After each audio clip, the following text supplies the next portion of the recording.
Welcome everybody to another episode of In the Trenches, presented by FOMO. It's a pleasure to be here with you guys this evening, and super stoked to have our guest, SatStats. Man, I've been a big fan of Risk On for forever, since you guys have been since your humble beginnings as a The spaces. as a Twitter space. Yeah. I've been an avid listener and been following you for a while, so it's awesome to have you here. Nice. Good to hear, man. Good to hear. Yeah. It's developed a lot since the spaces. We didn't really know what it would turn into when we first started that. It was kind of just us pissing around, and then it developed into what it is now. Yeah, we're happy with where it's going. We've had some decent people on, but yeah, it's been going well. Yeah, it's great. I love it. So for the folks here who are not familiar with you, we know there's at least one. Yep. um, Tell us a bit about your crypto history, your history as a trader. How did you get into it? When did you get into it? All that good stuff. So yeah, I've been around for probably like 4 or 5 years now. I started off as a big perps trader. I ran up a few accounts to life-changing money and lost them probably 3 or 4 times over. Um, and yeah, this cycle was the first time I hang on to it. I got in pretty early in Solana, and I was very early to base. That's probably one of the first TXs on base, and that sort of kick-started my on-chain come up. I guess I sort of switched over from perps to on-chain this cycle and really started to focus there, since I sort of realized when base was kicking off and we had these big runners on there that this would be sort of the future. And yeah, I never left the on-chain game since then, I guess. What was the story with the round trips or the blowups in perps? I mean, hmm is it kind of the expected story, or is there something more to it? Can you kind of it, give us it some? is it is the expected story, as you can imagine. I hit my biggest win on AXS way back in the day, which was the Axie Infinity coin. I had one of my biggest perp positions ever on there, and yeah, in 2 weeks I think I blew up just over a mil, back down to zero, and then done that another 2 or 3 times basically, and ran every account down to zero in the end. But I learned a lot of lessons. Um, it taught me the harsh game, which is perps trading. I still do it today. Obviously, a bit more controlled than I used to be, but it showed me, in this space, you can make money just as quick as you lose it. It can be in one pocket and out the other, in the next day if you're not careful. So. Yeah, totally. I really want to dig in on the mental component of hmm giving it all back and running it back up and giving it all back. But before we get into that piece, I just think that stuff is so fascinating, and I also think hmm there's just so many lessons that get learned in that process. Was there a specific turning point? I know you said base season, but was there a specific trade or a specific turning point where you planted the flag in the ground and the Yeah. that shift from giving it all back to not giving it all back, basically? Yeah, for me it was Toshi. I don't know if anyone would even remember that, maybe here, but yeah, Toshi on base back in the day. I was in like sub 100K, and it ended up running to 200 odd mil. And that was the first coin, yeah, on base where it really changed things for me. And then after that, it was I didn't get whiff. I was sidelined on that because I back then a 2 or 3 mil market cap thing was high, and that's where whiff was at. But I bought Popcat instead. I bought Popcat sub 1 mil, and I held a lot of that. Held over 1% of that, and that was my second come up, I guess, from Toshi. It kind of went from Toshi to Popcat, and then funnily enough, I don't think a lot of people know this, but I was part of the Sharkcat CTO, um, and I CTO'd Sharkcat with them guys. I bought sub 30K on that, and I ended up running the whole Twitter account for probably around a month on that whole crazy run up from them 4 or 5 days. Me and my friend were tweeting on that account, and yeah, we ran that CTO. Obviously, ended up a bit crazy. Ended up getting lawsuit threats from them guys, but yeah, it was a hell of a journey. Wow, crazy. So what changed within you that Mm-hmm. allowed you to go from this, perps trader Mm-hmm.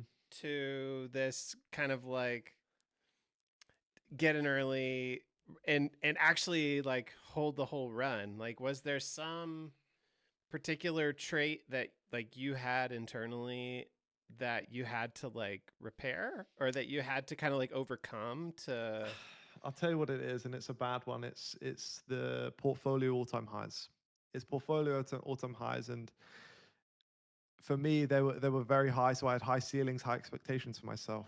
I wasn't selling for 50K. I wasn't selling for 100K. I wanted home runs or I wanted nothing, and that's the way I've looked at this whole time. This is why I zeroed out for 3 or 4 perps accounts, because I wanted massive home runs, aka 7-figure trades or zero. And that's not a great mentality to have, of course. But after you do that so many times, you get in the right spots where you're early to attention. It becomes very possible. But yeah, I wasn't hanging. I wasn't looking for a small runner. I was holding for massive runners or zero, and that's kind of been my mentality when trading the trenches. Full stop. How did you develop that? Was it something you've just had always? Yeah, yeah. Basically, I saw the opportunities in crypto when I first joined of people turning $1,000 into multi-millions, and that is what I wanted. But I also saw them round trip everything. I remember the first on-chain season I really participated on way back in the day was Trader Joe and things like that on AVAX.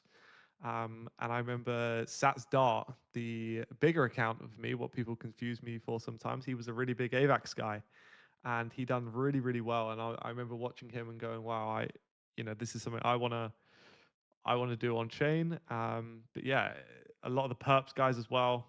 It was pretty similar back then. I think we were all like it, as in there was a lot of all or nothing mentality. And when you lost it all back then, everything would run so differently to what it does today. Like we would have majors, or what we considered major alts back then, like AVAX, Sushi Swap, AXS. All these things would pull 30 to 40% days pretty commonly. So if you lost it all, it wasn't the end of the world, because next week you could run it back up on perps if you were good enough. I think things are a bit different today. I think it's become a lot more harder naturally as bigger players get into the scene and more experienced people come in, and it sort of closes the gap. But yeah, back then it was way easier. So I had the comfortability of knowing that, if I did lose it all, it was going to be devastating, but I could be back next week. It's a crazy reality, isn't it? Yeah, it is. And yeah, I'm not to underplay the mental side of it. I definitely fucking struggled. Don't get me wrong, round tripping that amount of money is fucking hard. It never won't be hard. It's not like I don't value money. $1,000 is still $1,000 at the end of the day. Um, but yeah, uh, round tripping that many times definitely taught me a lesson, and I wasn't going to let it happen this time. Managed to hold on to what I made this cycle, thankfully. But it took a lot of time, took a lot of pain to learn that. But yeah. Aside from just the reality of like, I don't want to let that happen again, what would you say is the most important thing that you learned in those first round trips that maybe like allowed you to overcome it? Yeah, it sounds very, very simple and probably what everyone hears, but it's taking money off chain into stable yield farming vaults and forgetting it exists. When you keep money on chain, you keep money in your phantom wallet. It's very easy to click away, and it slowly dwindles away before you even realize it. Um, and you end up sizing up into plays as you go. So you make a lot of money. Might hit one play, and you decide you're not going to stable any. You're going to go for another big play. You're going to go for a 2x on whatever you made with your whole port. There's simply it can end in big wins, but it can also end in tough losses very, very fast. I think we're seeing with on-chain now, when people try and do that, you get punished very quickly. We see things like Ralph go to zero overnight. And some people are trying to flip, say, 100K. That might be their whole port, and they wake up and the morning is zeroed. And the situation we're in right now, it's very hard to, it's not like a weekly thing where you can just fucking, you can be like, oh, okay, don't worry, I'm going to make it back all back next week. That's a big ask in this market at the moment. Um, so you don't have that luxury. But yeah, Gotcha. I mean, that makes total sense. It's kind of one of the hardest things to do because once you start growing your port, you're looking at your port as ammo, and hmm the bigger your port, the more ammo you have, right? yeah, yeah. And you want to flip that into more naturally. You want to flip it Right. into more, It's but easier yeah, greed takes theoretically. over. Yeah, greed takes over, and you start to lose touch with how much money translates to in the real world. So you just made 100K in 7 days. You can lose 20K, and you won't really, you'll be like, oh, I only made 100K this week, but 100K in the real world is a lot of money. And sometimes just taking a little bit out, going to spend money on assets, and you start to realize how much that actually is. Like, you take 10K and you go wander around and you try and spend it in real life, and it's fucking difficult. And it might make you value the money on chain a little bit more, make you realize it's not just playing chips. Yeah, for sure. So, moving a little bit into like process and execution, I'm curious, what do you find to be the best way to gain confidence in a narrative? Is it a gut feel? Is it other traders? Is it something else? How do you like navigate that? Yeah, I think it's changed as time's gone on. Back in the day, you could get behind things because you thought the dog was cute. You thought the cat was fucking cute. Back in the day, it was very different. Now, there's a lot of more things you have to consider, as in you have to consider who's in your coin. I think that's the biggest thing. You might have conviction yourself, but if you don't have anyone pushing with any, I guess, support, then you're not really going to be. It's not really going to be beneficial to you to be hanging on to it. So I guess you got to consider all the coals in your coin now, and really be honest with yourself that if you're early or not. I think it matters a lot with these AI coins currently right now. You get rewarded for spotting these trends early, but then sometimes the coin just doesn't really pick up, doesn't really get traction. Coals don't really pick it up, or there's not really any distribution layers. So yeah. Are there are there like specific signals that are obvious green flags to you outside of maybe like the right KOLs? It's tough. Or does it It's really tough. boil down to like the bundle? Yeah, sometimes. Yeah, sometimes definitely. But yeah, I think it's a tough one because it's hard to grasp what, like, the penguin narrative, for example. Um, no one could have predicted the White House tweeting about it. Someone said in the group chat that was like the lightning in a bottle, and I kind of agree. It was a gamble, and I think a lot of these coins, at the end of the day, they are gambles. And are you going to take a big gamble on Penguin? You got rewarded for holding early, but I know a lot of people who sold too early, pre White House tweet, pre Mark Anderson bio. So it's hard to get conviction behind things when a lot of it is based on a sense of randomness. And I think the only way you can deal with that in this market now is sort of playing with a port you're fully prepared to lose. I think these are the players who win at the moment, versus the players who are struggling and they sell too early, or they round trip a lot. So it's the players who have in their phantom wallet and they're not afraid to lose everything, and in there, because they obviously have stables elsewhere. Yeah, I talked to a lot of traders here in the Discord about this exact idea, and it seems like the number one reason, right? Or the number, like the root cause of all of the issues. You sold too soon, you didn't believe in it, you only took whatever, a 50% profit when you could have made 20,000% or whatever. It Yeah. always boils down to sizing. It always hmm boils down to like I was scared because I had too much money on the line. hmm Yeah, it's the same game in perps as well. The main issue for people is oversizing. It's how you blow a port, and it's also how you make a port. Yeah. But for me, sizing down on chain in recent times has been beneficial. It's been beneficial. I now play with a wallet what I'm not afraid to zero, and it allows me to hold on to things, and it allows me to be objective about conviction, instead of you letting your portfolio determine your conviction. It allows you to, if you're down on position, if I'm down on a position, I'm not afraid to cut. I'm not afraid to cut a loss instead of, I think what a lot of mistake traders make is, they get in a losing position and then they start praying for break even. And then all of a sudden you're down 85% and your whole portfolio is gone just because you were holding on for break even. Yeah, it's a huge problem. How Mm-hmm. do you define conviction? What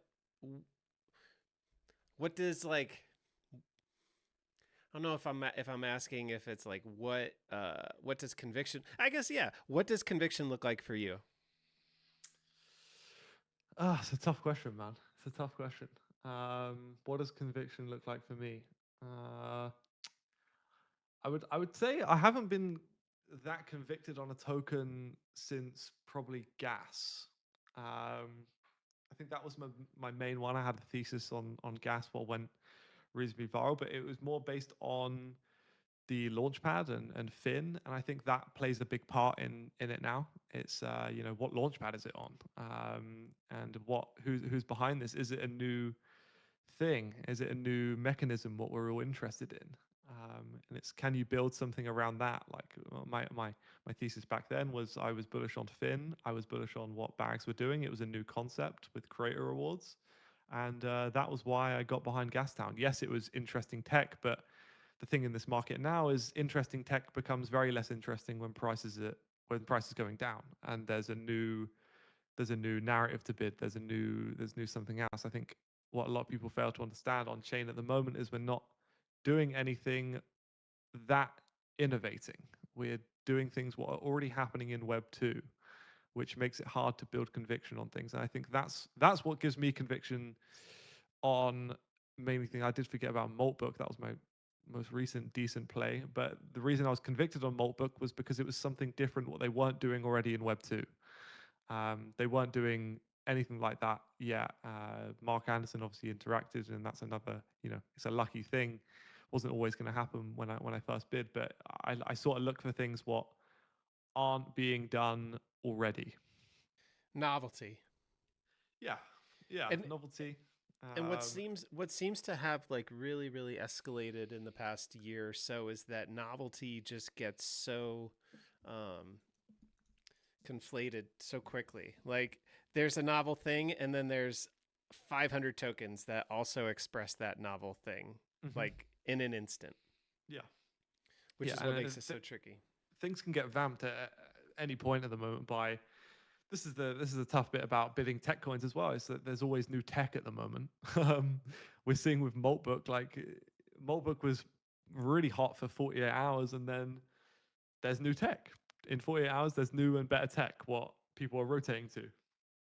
And I think that's becoming a problem. And that stems from no one doing anything that crazy in terms of innovation. And in the first AI cycle, we had things that weren't being done in Web 2 and weren't easily replicable.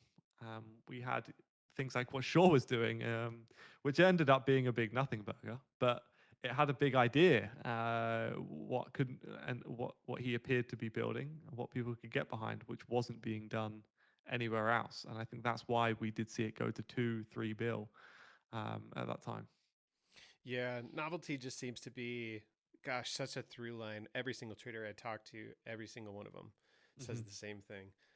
Once you've found a token that you believe in, that you want to get into, how do you think about that? Like, how do you think about building that position? Do you just like full blast buy your whole position one shot? Do you slowly build a position over time? And like, does that thesis, like the thesis on gas, did that thesis come to you really quickly? Did it take a period of time to kind of like develop? And how did you build your position around that thesis? Yeah, I think it definitely took a bit of time to develop. It struggled. I struggled to build things like I build a strong narrative when price is sub 1 mil. I think it's hard to do that in any game. I find I make the most on tokens which are 5 mil to 10 mil market cap already, and I'm betting on them going to 60 or 70 mil. I don't really play the game of being in sub 1 mil and planning on exiting at 5 mil. I'm not good at that game. I'm good at more sizing in and playing that. But yeah, it definitely takes time for my thesis to develop and me to really gain conviction behind something. But it also comes from seeing who's in, seeing who's interested as well. I play the game, I guess, how it's meant to be played. I think your information flow is the strongest thing you have in this game. Just like being in this Discord, like floating ideas with other people, seeing what seeing what other traders are in, and what they're saying, just helps you really build it out. Definitely. I want to dig in with you on that information flow, but I do want to like understand a little bit of the mechanical process of how you build positions. What percentage of your port are you willing to use on any position? How do you scale? How do you size in? Yeah, percentage of my port. It's a bit of a. I more just set a dollar amount in my Phantom wallet. For me, I set like 100K in there, and I'm willing to zero it. How I build positions, I don't DCA. I don't full stack. I probably enter in like 10K clips. Um, because I got burnt on a DCA way back in the day on FWOG. Basically, with how DCAs work now, you enter and then someone gets a notification that you've created the DCA, someone blasts, price goes up 20%, and your DCA averages in way higher. I'd rather just get in and like kind of raw dog it. Um, but yeah, maybe bad method for some, but I'm happy at cutting at a loss and full stacking with slippage as well. So Got you. What about getting out? How do you full clip out? Do you scale out? And maybe even more importantly, like if you're in a position that you're super convicted in, what's going to be the thing that's going to get you out outside of your target gets hit? Like how do you know that you're wrong and what do you use to determine that reality, I guess? I use something maybe a bit silly. I've always used it as a time for me to get out, and I'm usually happy that if it goes higher without me. But I just use simple EMAs on charts, like simple 1 hour EMAs. It loses the 1 hour EMA, and I'll begin to cut. I don't care if it goes higher after that, but that's the way I see charts that go up, like even 5 minute EMAs. Sometimes it depends on the coin, but yeah, usually hour EMAs. Like if you look on the Penguin chart, go on the Penguin chart, you put on the hour EMA on a 9 length, you'll see what I mean. It gets defended the whole way up. It loses the EMA.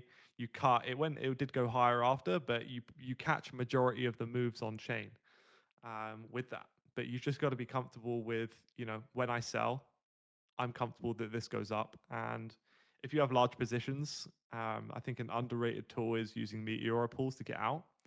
Obviously, liquidity is thinner than it was back in the day. I think even on FOMO, we had people with 2 or 3 mil P&L, but there was only 1 mil or nearly 2 mil in the pool. But we have people up 20-30 million dollars on chain.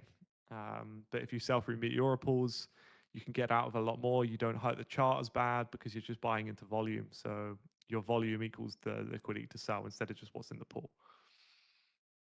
Interesting. So a 9 EMA, that's actually like a pretty short length. It So is, it's all about momentum for you then, is what yeah, you're saying. yeah. I'm definitely a momentum slash volume trader. Um, it's just how I've always viewed it. That's how I played perps as well. I used to be a big EMA guy back in perps. I still am. I still use them today. People would some people say they're just bullshit, but they've always worked for me, and I think they only work on charts because so many people look at them. But yeah, Yeah, self-fulfilling prophecy. yeah, I come from like a deep technical analysis background, so like hmm absolutely they work. Like it's all about building your process around them and hmm knowing what exactly what you're looking for, right? The hmm random person throwing a 9 EMA on their chart, it's probably not going to serve them very well. yeah, yeah. You But get you used to put it. it put it on every single chart and you start seeing some kind of like normal or like Yeah, some recurring themes, I guess. yeah. I think on main charts where I'm looking at higher market cap stuff, I use 200 lengths on 4 hours, but I've been looking at these 200 length 4 hours, 1 hours, 5 minutes, 1 minutes. I've been looking at these for like 4 or 5 years straight. And I can usually identify when PA is favorable and conditions are favorable to what I want to trade. And it translates sometimes to meme coins, but I lower the length, more aggressive EMAs, and you can usually identify, when charts have a TWAP because they defend these 1 hour EMAs with their life. And sometimes yeah, like I said, you sometimes end up selling the top. You sometimes end up selling too early. Most of the time, I end up selling too early, but Profit is profit, right? yeah, that's what I mean. I'm comfortable, especially in this market where things get vamped so quickly, and you wake up one day and it's zeroed. Um, you profit is you can take profit pretty aggressively here. Yeah. What would you say is the most common execution error that you see new traders make or you hear about new traders making? I think overplaying, they feel like their port isn't big enough to play high market cap gains or games. Like they feel like their port isn't big enough to play a coin that's at 2 or 3 mil already. They feel forced to go down into sub 30K, sub 50K, sub 100K market cap coins. Instead of just buying things that maybe at 5 mil. Like there's so many people, so many stories of people at like with Gastown, with Ralph, with Penguin, with Maltbook. It's like a lot of people saw these coins at 5 to 10 mil, and that scares them off. And I think that is a mistake a lot of people make, because you can size into these with, say, you got a $2,000, $3,000 port. I think you're much more likely to catch big X's with like a 5 to 10 mil range, and you're planning on selling when it goes to 30 or 40, instead of playing the game of buying like sub 50K, sub 30K tickers, and hoping for the best. Yeah, interesting. Um, what's a recent narrative that you avoided despite it having a ton of attention? And maybe perhaps if you can kind of recall, like what was the reason why you avoided it? Seeker. Seeker. I ended up making a little bit on Seeker because the EMA gave me a bit of confidence to bid, even though it was at 300 odd mil. But yeah, Seeker, that was a tough one because I was in group chats and saying to myself, why would I bid this? Like, why would I? Why does this token exist? Was basically my thought. Like, I thought Solana should be the main token for that. And they didn't. I thought the Seeker token was completely useless. But I should have been. I should have looked at it and gone. Solana haven't launched any official coin apart from this actual Solana token forever. Like it has never happened before. And yeah, that's what played out. It was the second big Solana launch, and the Solana Avengers pushed it. AKA totally in that. Obvious in hindsight. Obvious in hindsight. I did catch a little bit of the move like at the end, but yeah, that was a tough one. What about a narrative that you saw that ended up working that maybe everybody around you was fading? Maltbook. Maltbook. I think in certain GCs, it was picked up a lot on, and then I think more of the people who succeeded in AI season obviously caught that. But a lot of my other group chats and a lot of the timeline, I think, believed that it was just going to be another AI flop because they have PTSD from things like Ralph. They have PTSD from things like Gas and all the other AI launches before. It was a bit of a nothing burger. So I think a lot of people ended up fading. But like I said before, how I end up getting conviction is on my information flow. If I'm in group chats talking about it and people are validating my ideas, and I sort of type dumb shit sometimes and let people tell me if I'm stupid or not. Sometimes I end up and someone saying that like this isn't it, and some people are like, oh wait, hold on, you might be onto something here. But yeah. Yeah, so I want to go down that rabbit hole next. There's a lot of new traders or newer traders here in the FOMO Discord. And I think a lot of people are here because they're looking for that community. They're looking for people to bounce trade ideas back and forth with. But obviously, there is a whole world of group chats, telegrams, Mm-hmm. you know, how did you, when you were starting getting into this world, how did you get yourself in with those sorts of groups? Were they pre-established, or did you just have friends online that you kind of created the groups with? Like, what was your process for getting yourself into these alpha channels? I had a tracked wallet back in the day. I had a big tracked wallet on Solana. A lot of people knew what it was. A lot of people had it marked, and it sort of brought a lot of attention. So when I hit big plays, people knew about it. I think way back in the day, probably the one what brought the most attention was Mishi and Popcat. Like I just had a lot of supply on the wallet. I had a lot of supply on the wallet. I had a lot of USD in the wallet, and I had some motion. But you know, I think it stems off that. I guess it's some social proof, like how FOMO is now. I think that gets you into group chats now, like just being good, doing things a bit differently. We saw with Iceman, for example, literally spawns in, and now everyone wants him in the group chat. I guess it's just you provide value where you can, and you prove you can provide value and think differently outside the box, and people will naturally want you in their group and circle. Is there a particular like group or set of traders that you've found to be the best for, not necessarily the best traders, but like the best group of people for you to be trading with? Yeah, yeah, there is one specifically comes to mind is I'm sure everyone knows him, Frank D Gods. He has a group chat with say like 70 or 80 people in.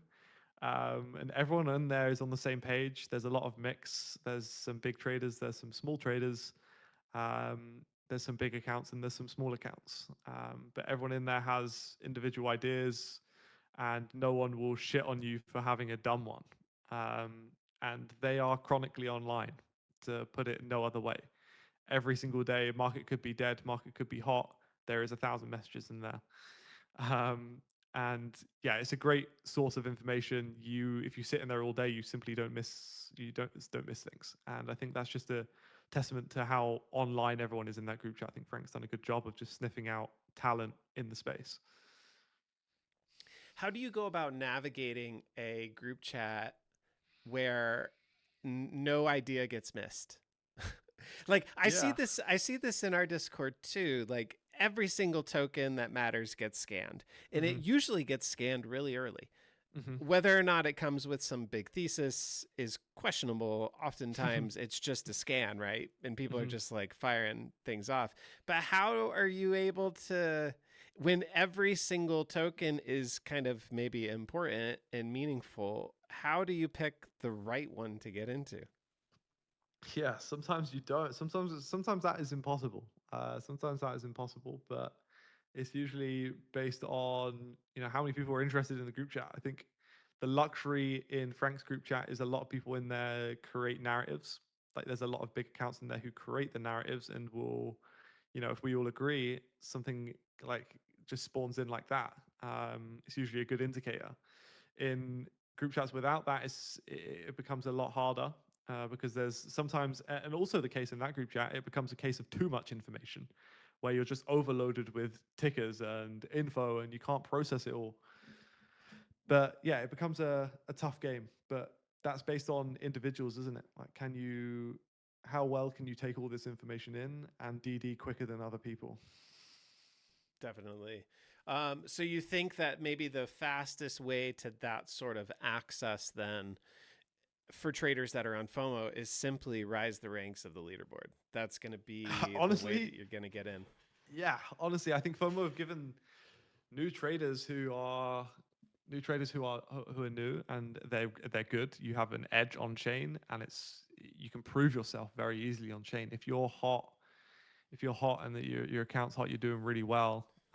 People will notice. People will pick up. I think we've seen a lot of people like PX, for example, has literally came out of nowhere, to some extent, on FOMO, and he ended up just doing really well. And I think there's been a lot of cases like that, in recent history in the last month or so.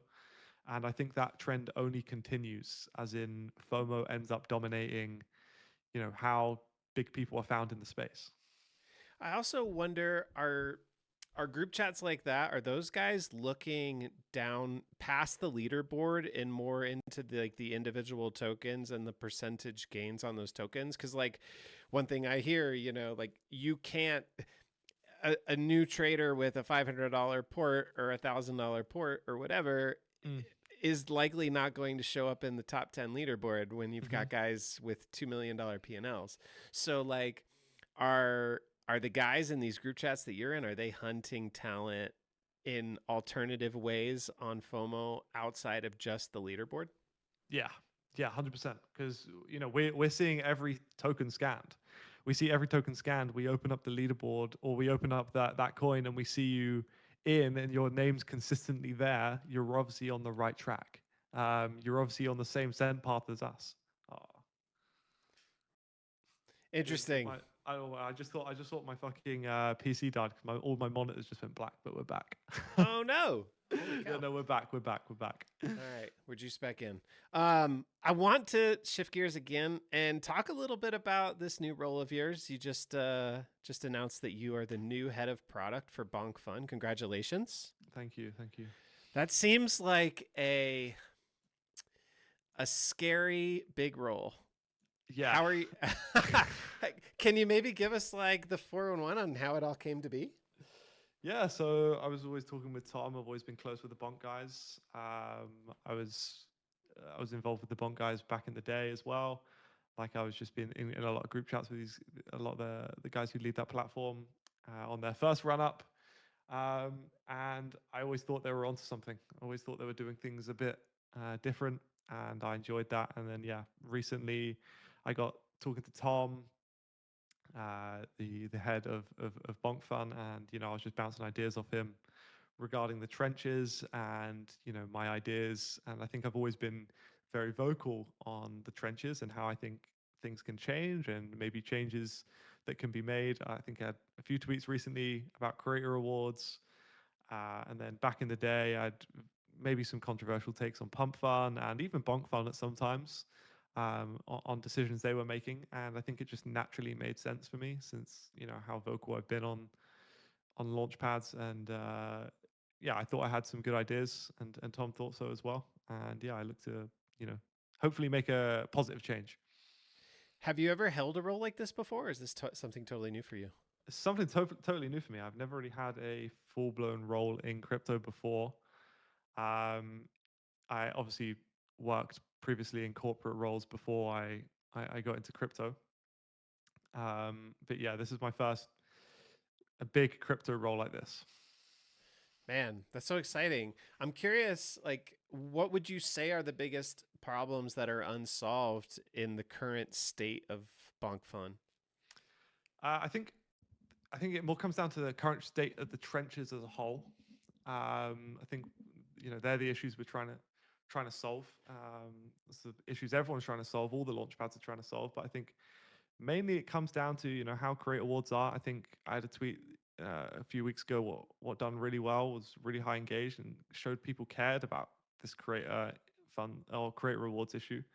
And I think that's a big pain point for the trenches right now. Is they see that money as deployers are being heavily rewarded without risking anything. But at the end of the day, on the flip side, these deployers are needed for onchain to live and breathe how it is. So it's about finding a happy medium, about keeping deployers happy and also keeping traders happy. Because right now I think we're on the path of a lot of the deployers are very happy because they can launch for free and they can the creator rewards are absolutely insane. They're absolutely insane, but the traders aren't happy because they feel like the deployers are running no risk while the trader takes all the risk. So it's about finding a happy medium to keep both parties happy there. Um, I'm looking into ideas on how to do that. Hopefully we get it right, but we'll be trying things. We'll be experimenting, and a lot of people have reached out to me with ideas, and it's just about taking bits from as many people as I can and trying to get something that people like. Are there any specific changes that you know for sure you're going to implement in your, early days there? Yeah, but I won't speak about them yet. I won't speak about them yet. But 100%. Yeah, there's ideas I came in knowing that I wanted to implement, and we, spoke about them like before I joined. But yeah, there's obviously around what I just mentioned around creator awards and just how launchpads work in general. We're hoping we can push the space in the right direction. And keep, like I said, keep both parties happy. Got it. What do you think traders underestimate when it comes to protocol design? Yeah, it's not that. It's not so cut and dry. It's not so cut and dry. Um, there's a lot of moving parts, as in, like I just mentioned, a lot of people just say, "Oh, remove creator rewards. Let's cut them out completely." But then, if one of us does that, say if Pump Fund does that or we do that, then all the deploys simply move over to the other platform, and it becomes a lose-lose game. So you've got to appease to both groups of people. You got to appease to traders. You got to appease to deployers. It can't just be, oh, we're going all in on traders only, because then you have no deploys, and it works both ways. So Gotcha. From a trader's perspective, what would you say matters most today for a project to break through organically? And are there changes that you'd like to see that could help genuine communities compete on a more level playing field? This is a question from an audience member. yeah, so yeah, what was the question? Sorry, repeat that. Sorry, From I got from a got trader's mixed up. perspective, Hmm. what matters most today for a project to break through organically? And are there any changes that you'd like to see that could maybe help real communities compete on a more level playing field? I guess essentially like community versus expert professional bundle. Hmm. Expert Is professional bundle. Yeah, yeah, you know what I mean? Like Yeah. like an honest to goodness community versus maybe a white whale or something like that. Yeah, I think a lot of the coins that run nowadays are subject to bundles, and I don't think that's going to go away, because that's just how on-chain works now. Our tools are so developed, as in axioms and things like that, and like it's not even launchpads doing this. It's just it's people in the trenches. There's always going to be some sort of bundle, um, and communities do that too. Like communities do that too. They do that for their coins, but it's about identifying teams that you think you can trust. Number one, number two, developing teams that are clearly working in the interest of the coin, because a lot of the issues in the trenches, especially as a trader, is finding out teams that are farming and finding out teams who are looking to run a genuine product, which is very, very hard to differentiate sometimes. But um, yeah, that's the game we play. That's the game we play at the moment. I think tooling has become crazy in crypto, as we all know. So it's very hard to say, we need to run this coin 100% organically. We need to, because you're never really going to know anymore. Um, yeah, but I guess it's identifying a trust layer with the team, understand who's trying to outwork other people. Hmm. Interesting. Good take. If you can accomplish just like one thing in your tenure at bonk.fun, what would it be? Like walking away from the role down the road? If you could Hmm. accomplish nothing but one thing, what would that thing be? I think it's make traders feel like they're. Let me think. Let me think. Make traders feel like they're playing a fair game. They're playing a relatively fair game. They have a fair chance, and no one else is being favored. And a launchpad is working in unison with them, and they want them to win just as bad as we want to win. Um, and make it, yeah, try and make it as level as a playing field as I can. Awesome. I like that. Um, I'm getting into the last few questions that I have for you. This is around the time when I'll usually tell the audience, like, if anybody has any questions, I see a handful here in chat. I'm going to Hmm. get to at least a few of these. If anybody has any questions, put them in the chat now and we'll try and rapid fire them. I want to go back to kind of like advice for newer traders. What Hmm. key steps should newer traders take right now to become just more consistent in their trading process? Uh, lower your trading size to a position size you're comfortable in losing. and do that until you become confident. Confidence is the biggest factor on chain. You see players like Pow. The reason Pow is so good is because he is comfortable with losing. And like I said before, like the best traders you will see is because they are comfortable in losing and they can make objective decisions where their portfolio doesn't control their mind. And that is the difference that is the edge you have over 99% of on-chain traders, because most people are playing with too much. Yeah, agree. Hard agree. If Mm-hmm. you were starting today with limited capital, where would you focus your learning? Um, and what would you maybe ignore entirely that perhaps some people are focusing too much on, or you think newer people would focus too much on? I think newer people focus on, I guess, the PvP aspect of on-chain. Like they focus on how can they win in 10 seconds, not how can they win on, like I said, holding things at from 5 mil to 50 mil. Like they focus on getting on Axiom, sitting there all day and clipping in and out of a coin in 10 seconds. Like that's their dream. Like they buy one soul, they clip out 10 soul in 10 seconds. The reality is you're playing against players who are way more informed than you. And a lot of them have malicious intent, aka they will do things to make it easier for them. Like we saw on the bags meta, for example. We saw these like big FNFs and big groups reaching out. They would bundle the coin, reach out to them, reach out to the dev, get them to claim, and then offload. So you're just playing against players who are way more informed and frankly way better at playing that game, and that will only get harder as time progresses. Like we've seen in the past 2 years, it's got increasingly harder to play that game. Back in the day, it was easy to do that. Like you could do that every single coin. Every single coin would go to a mill. It was really easy to flip that money. But now, you're PvPing on 30, 40K maybe toppers, and sometimes even lower. So yeah, I would say just expand your horizons to what you think is possible. Don't write off higher market cap stuff. Okay, awesome. I like this question from the community. This is something I'm going to probably add to future interviews too. What updates would you personally like to see in FOMO? I think it's obvious ones. No, I think you guys are already doing most of them, like the web app, limit orders, stop losses, things like that. I think mainly people want limit orders, isn't it? Well, And the but web what app. would But you like? What would you like to see? oh, limit Yeah. orders, 100%. Like I don't want to have to be staring at my phone all day, waiting for an entry. I want to be able to set, like, I want to buy this coin at 3 mil. Say it's at 6 right now. I think there's going to be a retrace. I want to buy at 3 mil. I want to just set orders and let them trigger. Um, yeah, I don't want to have to sit there and wait for them. Yeah, I feel you. A question again regarding bonk.fun. I'm not sure how you can answer this, but would you choose community over market cap and build with them and help them? That's Yeah, the question.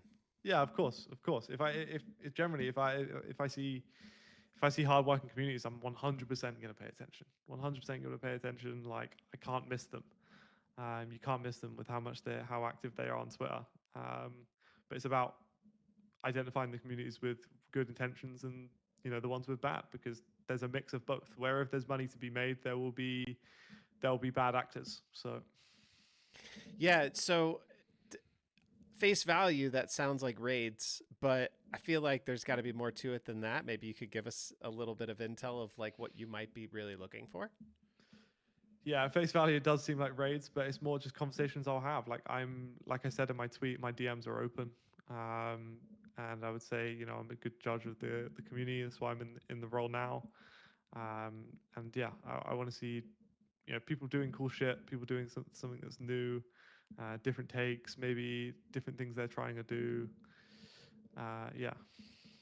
Right on. But All right, last question for you. Tell me about your thoughts on like where we are in, if you want to call it the cycle. I kind of cringe at this whole cycle thing at this point, but like where are we what is your expectation kind of in for this year? How do you feel like overall crypto markets perform?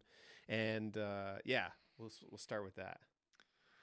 Yeah, I think we're in a bit of a tough spot. We're in a bit of a tough spot. I think it's become a very headline driven market, which is sometimes tough to trade. Like headlines impact is such a big factor. You can't really take any positions with tight stops. You got to be taking positions with wide ass stops like 10, 20% on majors to not get stopped out. But yeah, I think we're probably, if we're talking about cycles, we're probably in a bear market now, if we're being honest.